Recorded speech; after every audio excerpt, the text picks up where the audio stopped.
Welcome to our second episode of the Cacao with Pranamo podcast. Wow, I can't believe we finally are sitting in the loft of our house again, almost ready to move in. Episode number 2. Could you imagine a year ago that we would be sitting here doing this? Well, for me, it's actually rather more surprising that we didn't do it earlier. However, it's also not very surprising because I think oftentimes we humans, we like to have many ideas and then we don't really put them into action. Why is that? I mean, for example, this podcast in this house, both these visions are something that we pretty much saw so clearly and deliberately to do, though in your opinion or what you feel, why do you think it takes humans so long? I think it depends. There might be different reasons. For example, I wanted to do a podcast even way before we met. And I attempted it, but I never really did it. And I had different ideas, and I could have done one by myself. But I think it's just the right opportunity had to come, and the right theme, and the right, purpose, intention. And you were kind of missing in that vision. So then we met, and it took us a while because reason number 2, we had different other things going on, and that's what always happens, so much stuff, so many things going on, different things you deal with, and then you always put it off, and push it out. It's so interesting you say that too, because I know for myself and also for many friends and clients that I've coached, it's like we have this idea that's consistently there, like the big vision, being a musician on stage or having getting a certain training out into the world or launching a podcast or another piece of art, something creative. And many oftentimes, including myself, feel, I need to get this one done first, or this is the step that, or this is going to make the most revenue right now, or this is where my clients are, so I'm going to stick with this, even though my heart is showing me this bigger vision. So really excited to explore that today on why we as humans do that when we ultimately can see this really exciting big picture that gets us really excited in our heart. And how, inspire you and empower you through our realized vision and our manifestation sitting here today talking to you in the loft of our house on our podcast, inspire you to leap into that place to create your biggest desire and your manifestation. Because we had this conversation a couple of days ago, and then I actually made some notes. We were watching something. We watched a movie, right? We watched the movie, and in the movie was a story of the person who was having many great talents and great ideas and doing it already in a way, but in a very small way, not really going full out, not really going all in, not really sharing all of his visions and creations and ideas and bringing it to many people and sharing it in a big way. He was doing it in subway stations, doing little tiny shows there, instead of bringing it eventually to a stage and to many more people.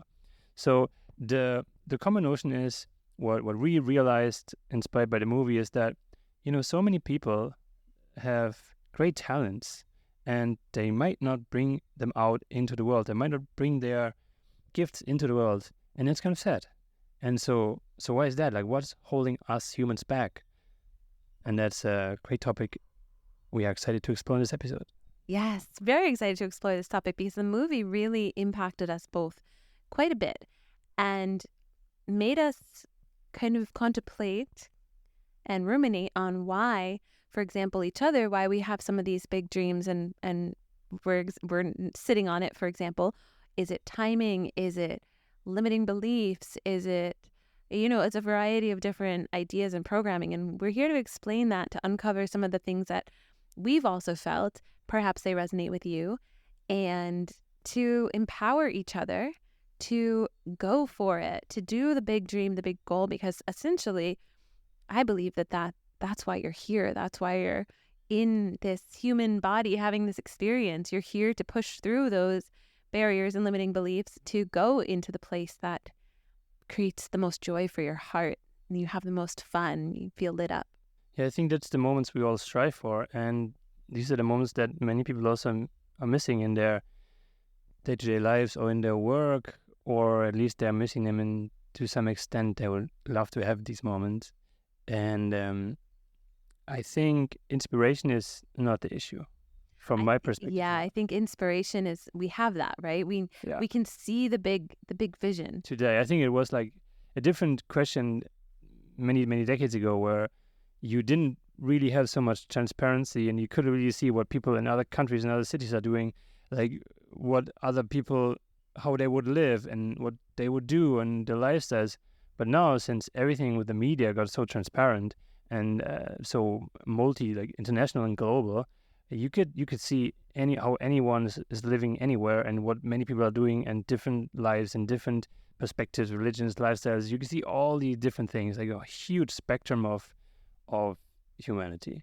So I think with this open source reality that we live in, where we're able to go on Instagram, watch YouTube, see these different visionaries and creatives and artists putting their heart out there, is it this feeling sometimes of not having the resource, for example, to do what they do? Oh, that's possible for them because they had XYZ, or they had this mentor, this path. Or are we able to go into that field of confidence within ourselves and say, I can do that as well? Because since we have the open source inspiration, we also have the open source resource. I think it's different reasons. 2 points to that.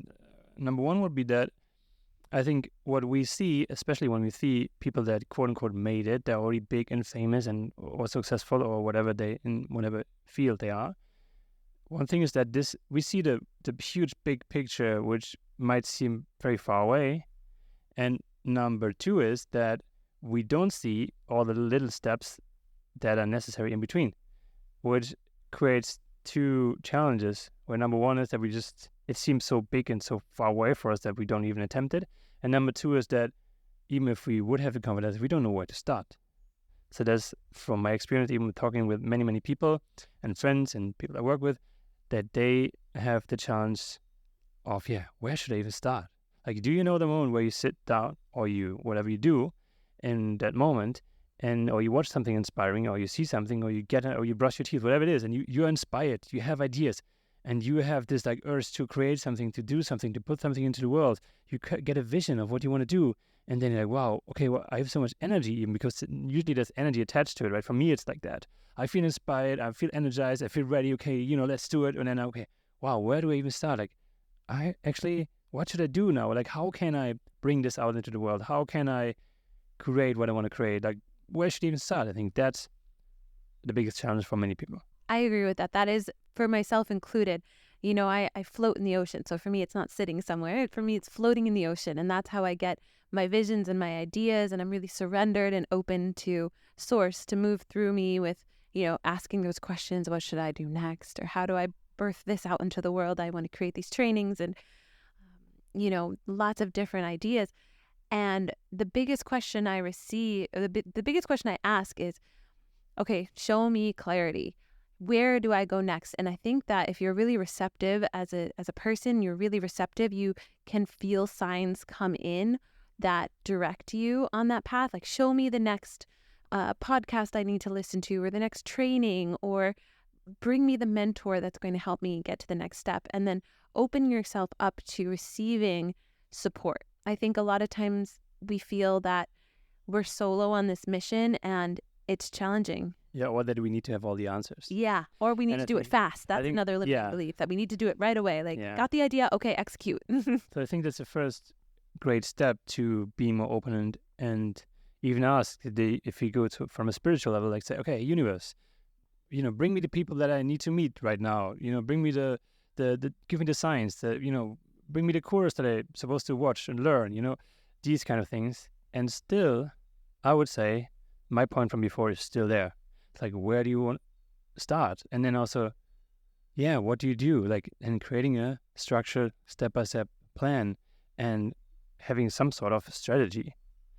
This strategy can include of being open and manifesting that you meet your mentor that is the perfect mentor for you, or that you receive the next sign of what exactly you should do. But at least you got to have a strategy with some action items. And also, it's so important when you mention mentor, it's so important to have guidance on the path. whether it's a mentor that's an actual physical person that's guiding you step by step, or having a course or something that's giving you accountable action steps and you're following a path, right? Sometimes we are more easy to teeter off into the unknown. I know, for example, for you, you've taken many different courses with abundance, with your music mentorship course. And for myself too, also doing so many different teacher trainings for yoga and for breath work, and having an outline to get me to where I need to be for that next step is so important.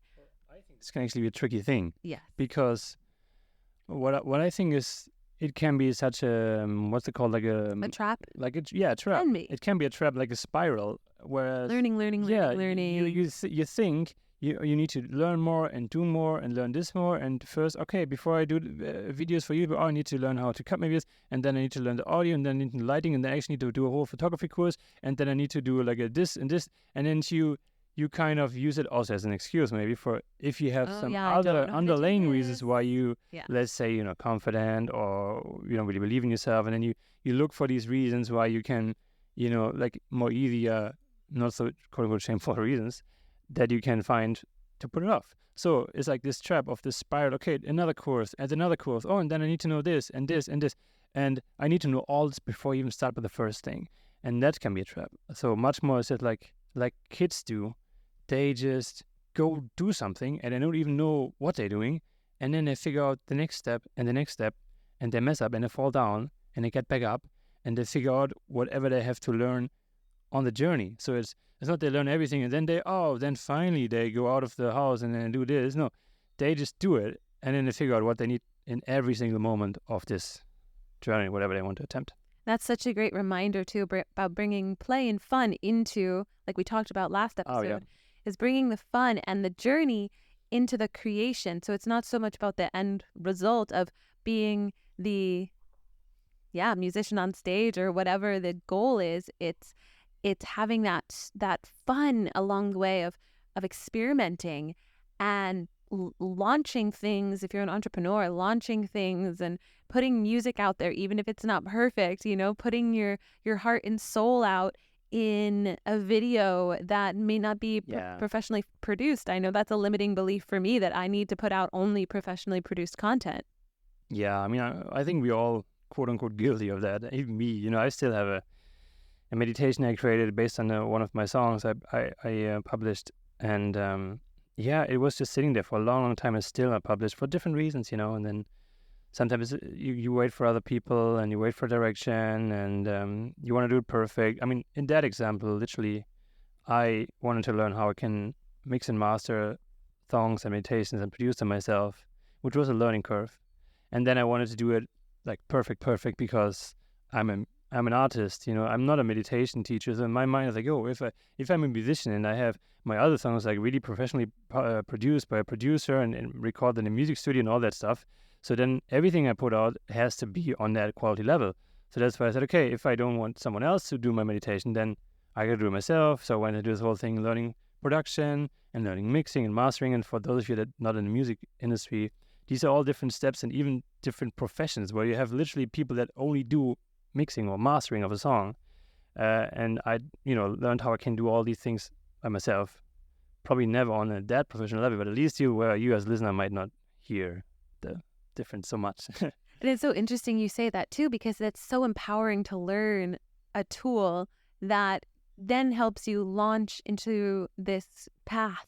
Yeah. Without relying or having dependency on, someone else to do it for you. Yeah, which is also a tricky thing with the balance, because remember, for example, I mean, even you, like you, the other day, you asked me to help you film something, and then you tried to do something yourself, but at the end it turned out that it was much better for you to have me help you with that.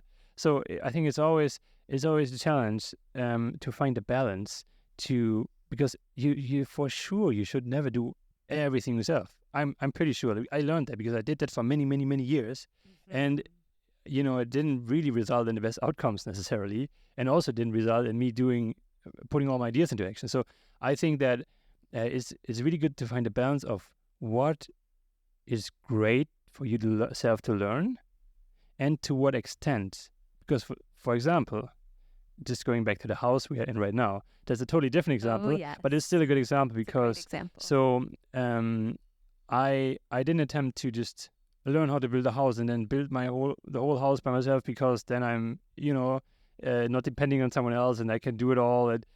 Of course not. But at the same time, I learned so many different things in the details. Like I learned a little bit about electric and what you gotta, how you build electric lines and all the different switches and breaker boxes and cables and types. Sexy talk. And I learned about the roof and different layers of the roof and different type of roofs. And I learned about so many different things. And I didn't learn him to just be able to do it myself. However, they're all really helpful, so I can at least communicate better with our workers and check in more what they are doing, and even give them some ideas, and also make sure that we have workers that know what they are doing. Because if I have some basic knowledge, I can at least kind of like poke at them and be like, okay, do like some little tests. And when they throw around some words and some things, and okay, he took care of this detail, which is really important. So he has an eye for detail. He is probably very skilled. So it was great for me to see, okay, I can trust these guys. They know what they do. And then I can give them some more, I can let them do their work because they're the experts. They can do better than me and faster, but at least, it gave me a bit more ideas.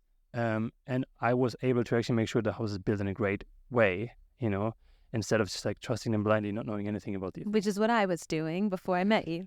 Yeah. And that's why it takes sometimes finding that partnership, or that, in relationship, figuring out where your strengths are.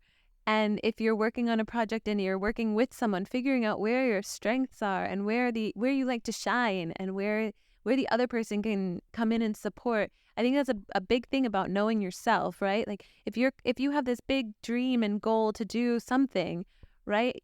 Having, every recording artist, every even my friends that are, yoga superstars, and they have their video teams, they have their media teams, and we're not meant to do all these things. We're meant to figure out the areas that we are most joyful in, and we can shine and use our energy towards that. So a lot of the times, if we're not reaching that goal that we have, or we're not fully embodied in that essence of what we want to do, we get to ask ourselves, where am I spreading all my other energy out? Because that sometimes is a reason why the goal isn't getting completed. Yeah.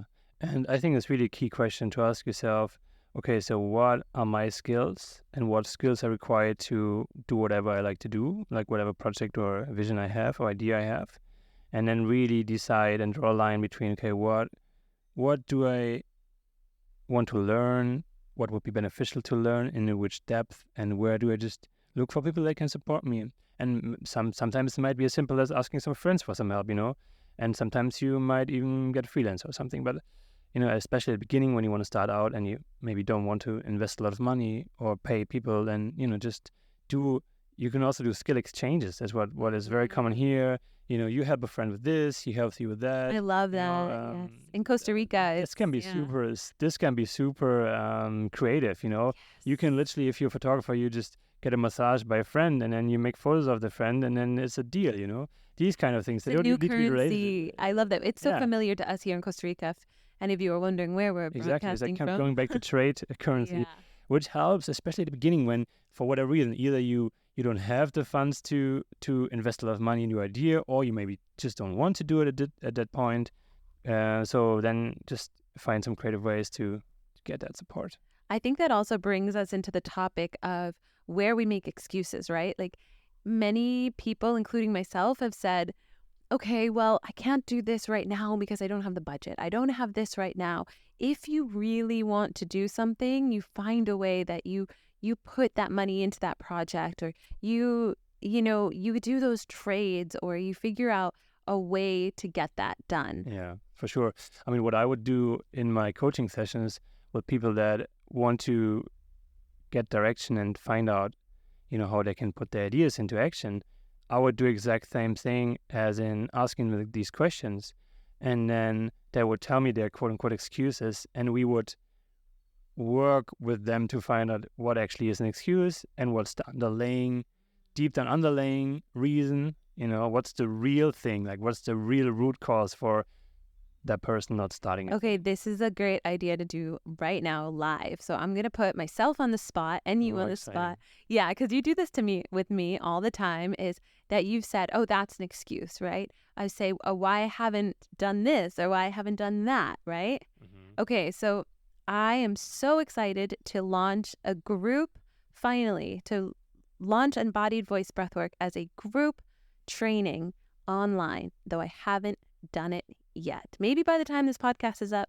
that's only a week from now. But, why I make these excuses for myself about recording myself on camera and recording all the content. And I've been putting this off since I developed this method years ago. So, coach. Coach. And my love. Okay, so you know what you want to do. You know what Yes. you want to do. You have a clear vision. And so what would be the next step for you? The next step would be to actually just sit in this beautiful house that we built and record videos. So do you have everything else you need to know? You have a clear plan of what you exactly want to do, what kind of chapters you have, what kind of videos you have, what themes, like the structure, the whole outline for the whole program? I have the structure. I have everything written down. My limiting belief is that I don't know, number one, that I don't have a good phone to record the content. Yeah. And number two, that so back in my yoga days, and you've heard me say this, I had my video team and my professional videographers that would make gorgeous content for me. And then I would sit in front of the camera, they'd have it all set up with sound and I'd be mic'd up and I was ready to go. And I got my class recorded in one take and there it was. And I felt very confident doing that because I had a team that handled the behind the scenes and the camera, right? So my goal is to produce a training online that is in the same vibration, that's professionally done and beautiful, that people will watch and be inspired by where it is, and that is high quality, right? I want to put out my best. So my limiting belief is that me setting up the camera and making sure the sound and the angles and the tripod's straight and all the things, my limiting belief is that I'm not good at that. Putting it up and setting the whole thing up and making sure it all records correctly. So, but do you think that would be worth to learn? Could be. And I'm not talking about the whole crazy, like, professionally video editing.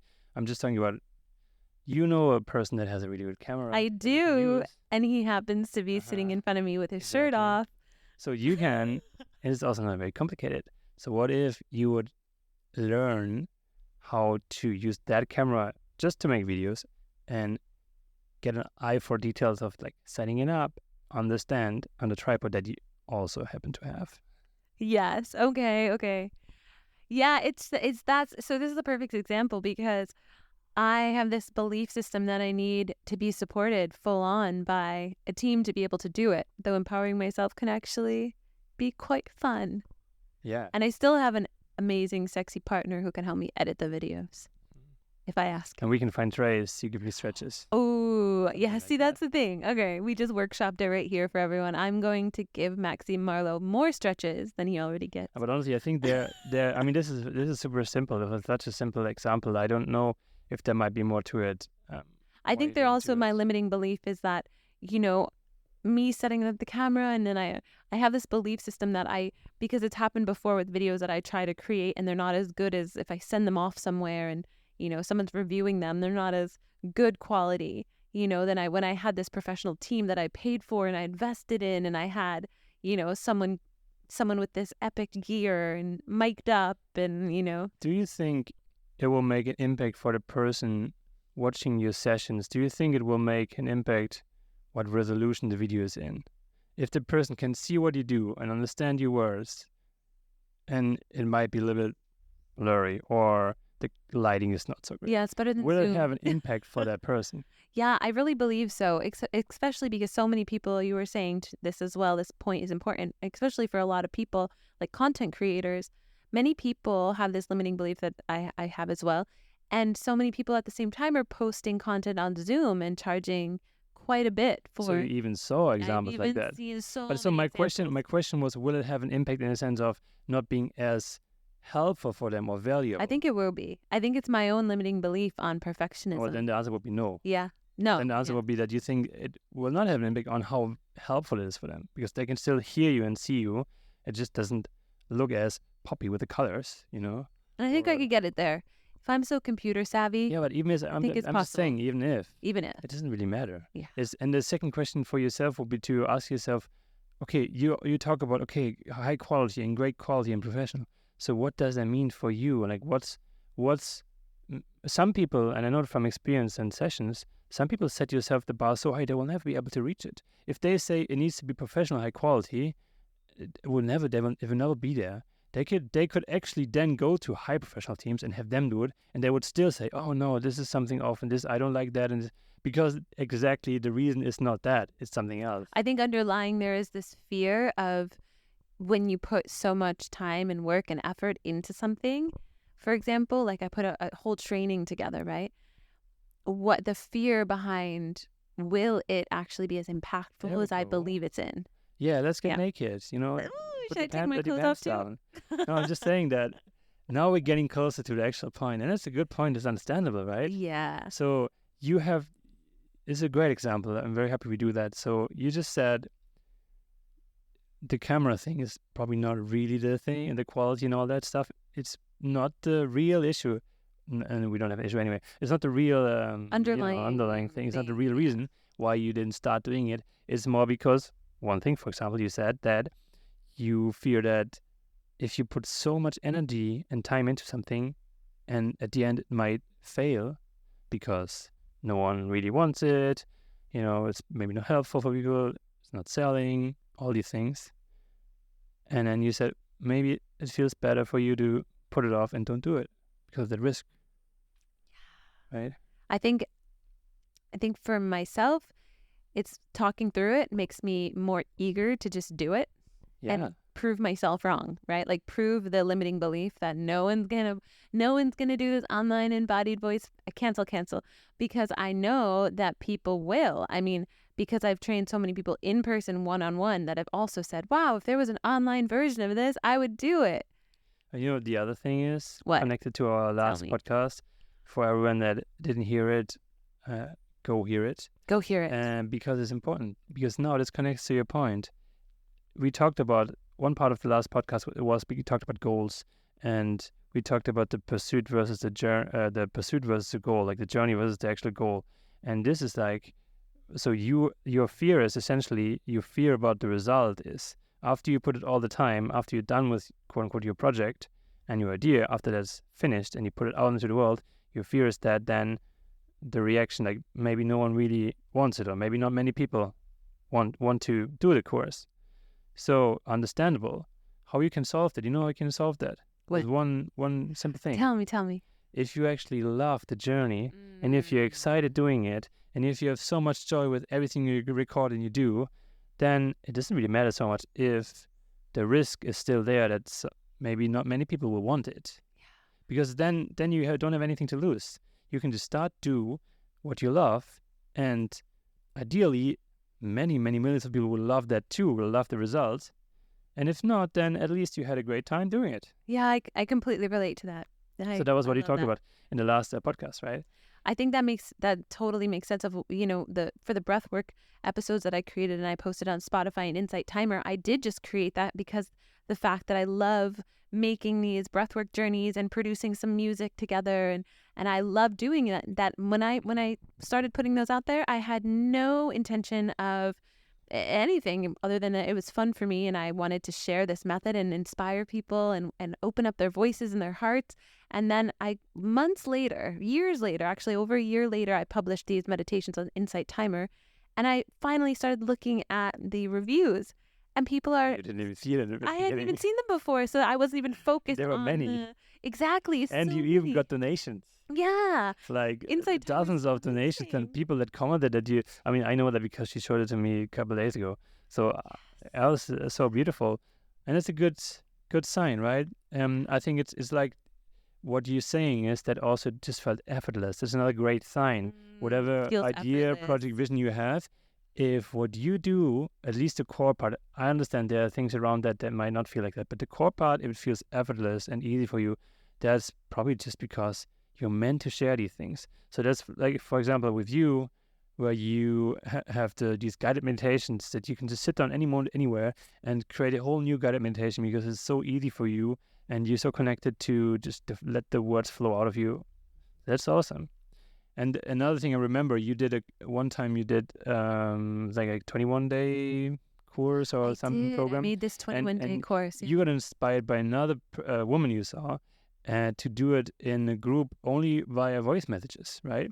And I was amazed by that because I thought, wow, this woman that you also showed me, she has like a huge success by doing these online groups, online programs, right? Where people are members, and then all she does is shares her wisdom and her guidance and her content in simple audio messages via the phone. So I was like, wow, this is amazing. You can do it. Like, this is so incredible. And that's the thing. It's taking away those barriers sometimes and saying, okay, if making videos is too complicated for me, can I do it by audio? No one's stopping me, right? I mean, that's why we don't make a video right now, because we thought, hey, if we also want to make a video, then we got, we got to wear some clothes, Maxim. Yeah, that's from the last podcast too. But no, then you need to find another space, and then the lighting, and then put the camera up and edit the video and publish it. It's a whole different thing. So we thought, no video for now, just audio. Yes. But what I found amazing about that other example is that, yeah, sometimes you think, oh, you need this and this and this and this. And then you showed me that example of that woman that just does the simple audio messages where you don't even need to have any microphone, nothing. It's just use your phone. And you started doing it too, and it worked well for you because it was easy, right? It was super easy for you to share the actual content. And you just found the most easiest way for you how you can actually do that technologically.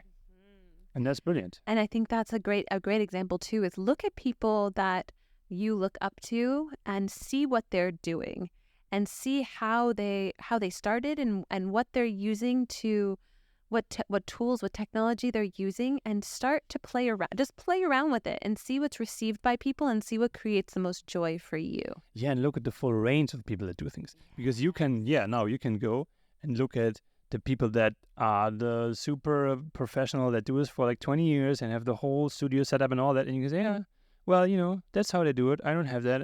I don't even know if I will ever get there, so I don't start. But please look at the full spectrum, okay? Look at the people that are doing it in different ways, in a more minimalist way. Look at the most professional, most thorough way, and then look at the most minimal way.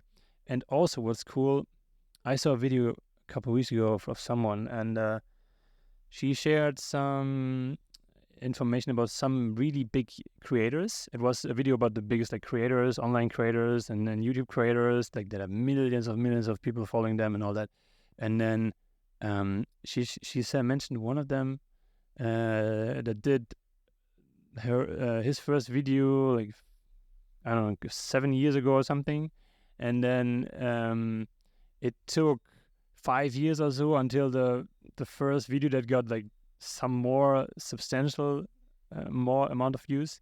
So these kind of stories, they're also helpful, because then you see, okay, well, you can set the expectations for yourself. For example, for me, I started my YouTube channel finally, also after putting it off for a long time, actually, to be honest, for years and years, because I didn't really know different reasons what I exactly should do and all that. But so I started. And when I started, and I'm glad that I started now, because I started with the right expectation for myself, knowing all these examples, stories, journeys from other people that start fresh, that create new accounts, that start anything new. My expectation was that no one is watching my videos. Not to manifest that myself, but I mean, okay, I was hoping that some more people would watch it, but my expectation was, okay, I'm fine, whatever happens. Literally. That was my starting point was, okay, if I do this now, if I publish videos, if I create something, I'm fine, whatever happens. I'm fine if there are 5 people, 10 people, 20 or 2 million. I'm fine, And I think that's really great for people to start like that, because many people, they do it and they expect to have thousands of people watching within a couple of days, and it's not going to happen, and then they stop. They do one video and then it's over because they're so disappointed. So I think it's really cool to find something you love to do, and then do it with the expectation or with the goal that you find whatever happens. And then that's just exactly my journey right now. So I have three videos now, and a couple of people watch them, but I had so much fun doing that. It was so easy for me. It's still some time, of course, but I just sat down, I had an idea, I had a topic, I was talking about it, and I really felt called to share these things. I really feel called to share more of these things. There's something that feels fulfilling to me about that. So I just know it's the right thing for me to do it, and it doesn't matter right now how many people are watching. I just do it. I have fun setting up the camera and doing the lighting and do some color grading and have a nice video and find my spot at the beach, and I fun doing it, and I'm fine with the outcome.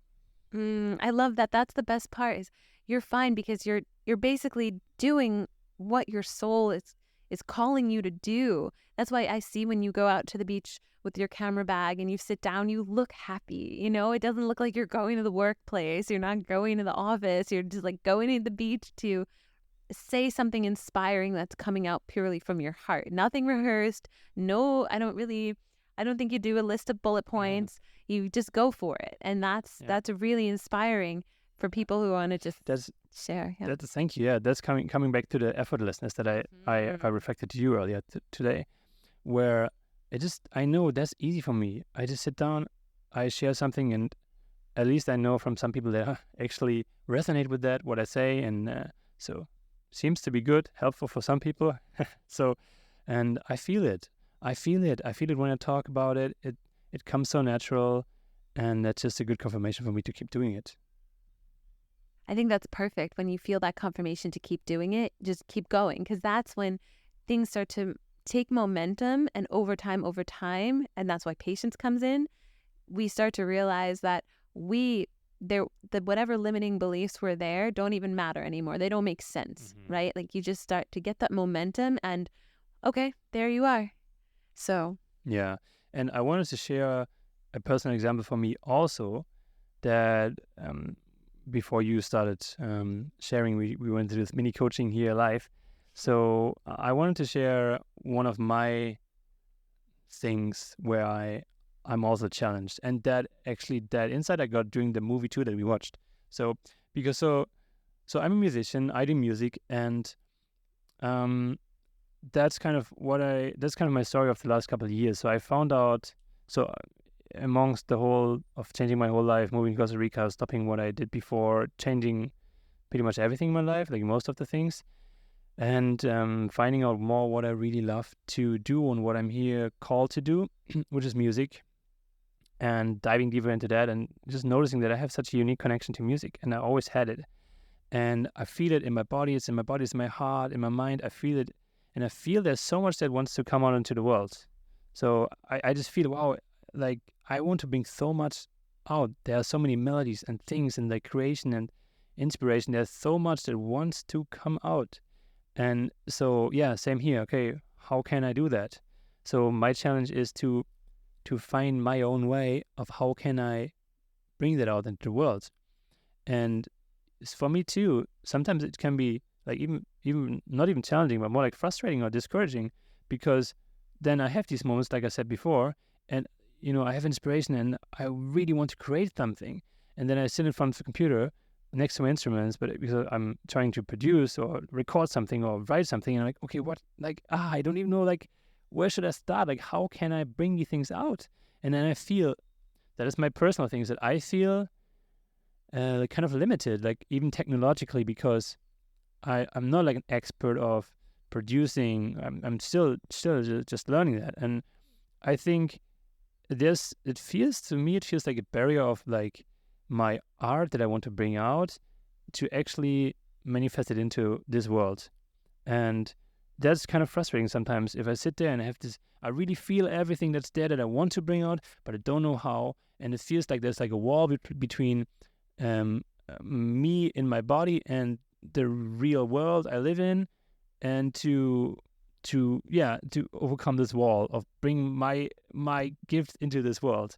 And then sometimes it results in the fact that I just don't do it. Then I just do something else. And we have many distractions or other projects, other things.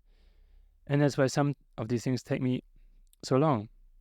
And this also goes back to the earlier insight of learning, when it actually makes sense for you to learn something, a new skill to overcome challenges like that, and when not. And so I have this great example, because for me, I really found out that for me the key is actually to learn more, to become more independent. I mean, I did one song with a great friend of mine, fantastic producer, really beautiful, and at the same time I noticed that there's so much more I want to bring out. I have no idea how to put it into words. I don't know how I would even explain it to someone else. I think only I can do it. So, and I don't know if some of you know the guy called Jacob Collier. He's a withered musician and a crazy, amazing guy. It's just, I don't even know how to describe it in words. But he just goes completely wild with everything. And what he does is, some of the things are so crazy and just incredible. I don't think he would be able to do it if he wouldn't do it all himself. And that's what he does. He has his kind of like bedroom studio in London, and he learned to compose and produce and mix and master and all the things, the whole chain. He can do it all himself. He doesn't need to, and he does collaborations, but he can. And that was, for me, was like, okay, wow, I think I really need to learn how I can produce myself, how I can compose, and I can use all these online tools and things and record and stuff like that. So that's what I'm still doing. It's a longer journey, but I think in this case, it's worth it. And it's not because for whatever reason I want to put it off to publish more music or something. I worked a lot with myself to know I'm very confident. I believe in what I want to create and bring out. It's just that I have to learn to do these things myself, at least to a certain level. That's amazing, because when you have that masterpiece finished, you can truly say, I did this. I created this. This was my vision, my art. And I think that's inspiring for me and for many people to really learn, to have that curiosity and that playfulness with learning, where, you get whatever equipment you need and you start playing. You start enjoying some nights just playing and having a good time with it.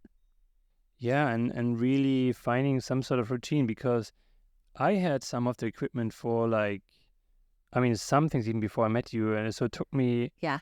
I don't know, it took me 1 or 2 years to even I remember you put told that me you one had thing that out. MIDI keyboard. Yeah, And I remember when we first met, and I was like, oh, that's so sexy. I wanted to yeah. be with someone I that just didn't have has any idea that. what to do with it. And now I'm really hoping that you'll train me on how to use that, so I can use it for my breathwork sessions. Yeah, Once you learn yeah, more. yeah. I mean, that's the thing. I think sometimes all these things can seem pretty overwhelming. I think the strategy here is to do it in tiny pieces. Really break it down in the most small sub projects and mini steps and goals that you can do, and just like you said earlier, playfulness, not set yourself crazy like deadlines or something, timelines. And look back at the earlier versions of you and the things that you put out there to the world from an earlier version of you, and with love, and to be like, look at that earlier version of me that was learning this. How cute I am, I look at my older content with so much love and compassion, and I've resisted. I've at some points I was like, oh, I gotta hide this, delete it, archive it. There's something really magical about looking at your timeline and your growth, and being proud of yourself for learning, for changing, and for shifting into who you are now. That's generally a great idea. What I feel I do, I think we all could do it much more. Just reflect back and looking at how much I actually changed, how much I grew, how much I learned, because we see each other from a day-to-day time perspective, and nothing really from day to day, nothing really changes so much usually in the little things and in the big things. Like, there's not so much going on in a couple of hours. But when you start looking at a week and then like a month and a half year and 2 years, like that's where, it's just like zooming out, and wow, there's so many big jumps. But if we don't consciously set intention to reflect and look back, we only see the difference of us to yesterday, which is usually not very big. So that's a cool thing. Yeah, definitely go back and check out your earlier content, your archives, and be proud of yourself, and take a moment with that past self and then your future self, maybe in a meditation, and ask them to connect. It sounds a little bit esoteric, though. If you can visualize your past self, your younger self, communing and having a heartfelt moment with your future self, what would they say to each other? What would they celebrate? What you moved through, what you overcame to get to where you want to be, in your future self, seeing at the eyes of your past self. Maybe your past self had a little fear or a little bit of trepidation. And if you can look at your future self and see, wow, what did it take to get there? Do you have a guided meditation for this? Ooh, I Or think not it's going to yet? come out. I think it's the Oh, next we should do Pranamore one. meditation. Yeah, I have Good idea. I have some similar ones, though not specifically on this. So let's put out Okay. a breathwork meditation and Yeah. guided journey with some sound Beautiful. frequencies. Because, for I example, for love me, that. That's our next one. why I was so called to do music and finally did it is because I had a dream of that. For example, I had a dream, I dreamed about it, and then I started doing it more, and then more science came. Then I did some meditations, and I had some other big visions. Like I just see myself on stage and these kind of things, and I check in with myself. And it's not because oh yeah, I want to be famous and a big star. It's just because it's just there. I don't know. I mean, I wanted to become when I was a child, I wanted to become, like a soccer professional, soccer star, all these childhood dreams, I also had some other really funny ones that are not so famous at all, but like firefighter and these kind of things. But of course, that's just dreaming sometimes without that foundation. But for me now, I learned like, okay, yeah, it's just there, and I can, fight against it, or I can just follow it and really like embrace it. I love what you said about that, because it's so, memorable what happened at Envision Festival when you and I were on stage. We had two of our friends next to us drumming and playing live music too, and we created this experience for, I don't know, maybe 500 or 600 people in this beautiful open air shala in the middle of the jungle. We were singing, and I remember at the end of this event, this experience, when we closed it was a cacao ceremony, live music, kirtan, breathwork. At the end, I have a video of this. We're singing Om all together, and then we finish, and the look on your face is priceless, of you enjoying so much being able to perform and sing in front of all these people. Like you ohmed, and then you sat there, and then you shook your hands a little bit, and you could feel that you had this heart energy, this pure heart energy of, wow, this is what I'm meant to do. I love this. You were lit up. I think that Yeah. was defining moment of your Thanks for music sharing. experience. Yeah, thanks for sharing. And that's so beautiful to hear that. And yeah, I think these are these moments where I can imagine how it felt. I can not imagine. I can remember how it felt because I actually did it. I can remember how it felt. And yeah, of course, there are some stepping stones. We did so many little like smaller performances and so much practicing in between, and then being on such a stage in front of these people, and was just really beautiful. And at the same time, and again, I think at the beginning might be some nervousness and these normal things, and like the setup and all these things that just have to be right. But then I think it just was like a super flow. It just felt like super effortless in that sense. It was just like so natural, and that's why okay, wow, I'm meant to do this. That's what I'm meant to do. Like there are so many contrasts of what I did before, different stages of my life, and where I really like forced things and was like, okay, grinding through stuff and work and projects. Some of them were also really cool projects and cool things, but was just not meant for me to do it. Yeah, it's that again, being led by excitement, being led by what things really create, Yeah. spark joy. I think there's a book about sparking joy. And I think it's still normal that you have challenges, and not to say that you have tried to find the one thing where it's all easy for you and you don't have any. No, that's not what I mean. That's not what we mean. I don't Correct. either. Yeah. So it's more the core of the things, the core of the things, feeling like that and being in that state, and then around that can be some other stuff that it's just okay to find your way through. Exactly. So where do we go from here? I think the final note could be, because we just talked about my kind of past life things and previous experiences. So I was active a lot in the startup space. And just to give you one example, some startups have an amazing approach to it. And some people, they have a different approach, which is some of them, they have ideas and then they want to like keep it private because they fear, oh, but if I do it now, if I share about the idea, if I do like a demo or something, if I do like a mini version and someone will see it and might steal it and then they do it, these kind of things, where the common notion, at least of the people that are actually successful, is that it's super beneficial if you have any idea, just like get started, bring it out, talk about it, share it with people, and just to get feedback. Because if you keep things for yourself, then you might be actually do what you failed to do earlier. You might be building something when you just started for like 2 years or so, and then you launch it and then no one wants it. Boom. That's a banger, right? So just share it as soon as you can. And that goes back to, for example, putting out your videos, your podcasts, your artworks, your stories, your ideas, your services, whatever they are. Just start putting them out, and then look at some of the big successful content creators that look at their first videos. Their quality was really shitty, and and they were doing it to learn also. And then you can get feedback, and if you write songs, do music, whatever it is that you do, just share it. Like, get the confidence, bring it out, share it, and learn. And you can even do it in with that intention. To like, okay, I know this is going to shape. This is not always going to be this quality or like this or this service or this way. But yeah, just do share it, and then share with people you're comfortable with first, and your friends, and you tell them, here, I have these ideas.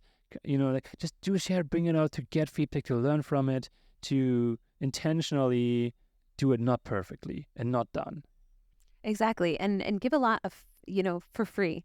The generosity aspect of it too is, especially from what I've experienced, is the more and more that I just put out, because it feels so good to do that, and it's free, then I don't feel like there's this pressure on the other side either. So you find that balance in the beginning when you're getting started, or when you're creating anything new, right? Like, be generous, be over generous, give, and then you'll be led by the people who really love it. You'll be led into where to take it, and it takes a lot of pressure off your mind on where to go next. Yeah, I mean, that's what I did, for example, when I started my freelance career at the beginning. I did projects where, whatever they could afford, or, just some for my portfolio, these kind of things. And I was getting better. I was learning. I was making connections. And that was a great start. And eventually you get that confidence once you've had all of that track record to put a pitch together and really value yourself for your gifts and your time and the investment of your time that you gave in giving. We did so many small events in our community, and so many, small things, and, weddings where we just played because it was friends and things like that. And you take a lot of that time investment currency, and then when you're ready, you charge for what you're worth, and you have so much experience behind you, so much confidence, so much joy. So just know that you can do quite a bit, for friends and to get that confidence up. And then you're ready when you make those big pitches and you put the amount on the paper that feels like a stretch. It feels so good to receive that. And just go out there when you're going forward, and know that those stretches, those leaps of faith, are actually carrying you into your dream. To have that dream, taking us back to the original, is how do you get to that place you want to be? Eventually, you've got to take that leap and stretch yourself, and put the price tag on it, and put the exchange that you want, and pitch yourself to the platforms that that's your dream, or put your artwork out there, your music out there, and ask for what you truly desire, and ask for the support you truly desire. That's where it really comes down to it. Knowing your value, and asking, for those collaborations, for people that you really admire and you look up to, and trust that people will value your work and see you the way you see yourself. Yeah, and again, just a reminder that it's okay and totally normal if you don't see all the steps already now. Right. It's really like, if you have one step, fine. You don't need more. You don't need more than seeing one step. And then you can see the next one. And then maybe you see 2 steps, and then see the next one. So that's all you need. You never need to see the whole pathway, the whole stack. All you got to see is one step, your next step. And it's really important to have a consistent practice, whether that's breathwork, meditation, journaling, creation, a daily devotional practice where you are in that space with source, with spirit, to get those answers. For me, that's breath work, and that's floating in the ocean. That's where my mind is so quiet that spirit can reach me in a place that I'm not in this place of thinking, in a thinking mind. Yeah, for me, it's all the moments. It's all the moments in between things, like when I'm washing dishes, when I'm brushing my teeth, when I'm showering, when I'm walking somewhere. Like all these moments where I'm not distracted, quote unquote, or occupied with other things, where I have empty space. I call it empty space. It's just because I'm not doing anything else. I'm not listening to anything. I'm not like feeding myself. I'm not having any other input. And it's just like autopilot, washing dishes, brushing teeth. I don't need to do anything. It's just free space for all the things to come to me, for ideas, for reflections, for next steps, guidance, signs, all these kind of things. So that's a big takeaway for everyone listening. If you already have this empty space, floating time, sadhana, rituals, devotional practice, amazing. Your stretch is to create more of that, to do something else that you can add and refine in, that's going to take you to this dream with even more momentum. Super powerful. Yeah, super powerful. If you don't have a practice yet, reach out to us as well, because we have led these weekend retreats called Life as Ceremony, and we give rituals and practices for those who are looking. Ideas, yeah, it's so giving you different types of practices. So definitely reach out if you don't have a practice and you would like to be inspired by us. Yeah, again, also saying that it can be as simple as not having a practice and using the practice you have that you're not aware of, which is brushing your teeth, washing dishes, going out with your dog. These kind of things that is really simple, Very simple. Any free space. Yeah, so I think the common notion again is that so many of us, we have all different kind of talents and ideas and gifts that we can share with the world. And it's beautiful. It's so, so beautiful. That I think it's one of the things that makes us humans so special, is that we have so many gifts we can share and so unique.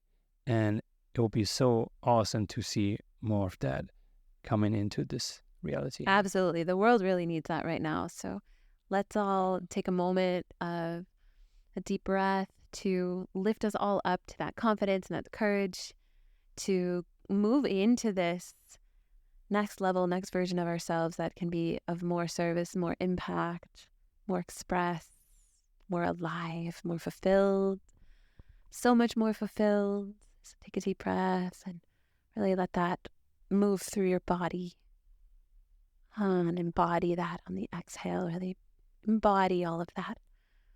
And so there we have it. Yeah, so I think that's a great way to end this episode. And I would encourage all of you listening here to share with us.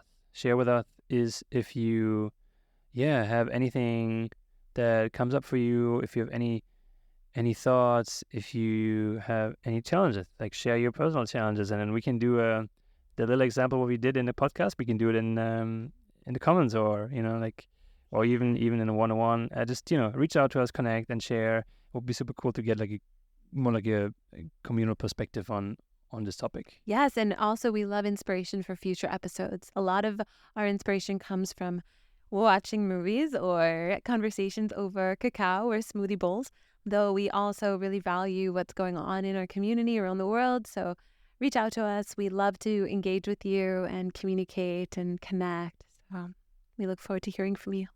See you next time, or hear you next time, rather. Oh, yeah. See you soon, somehow. Maybe next week. Maybe Costa Rica. Yeah. And next week online. All right. Next week online. Bye-bye. Ciao for now.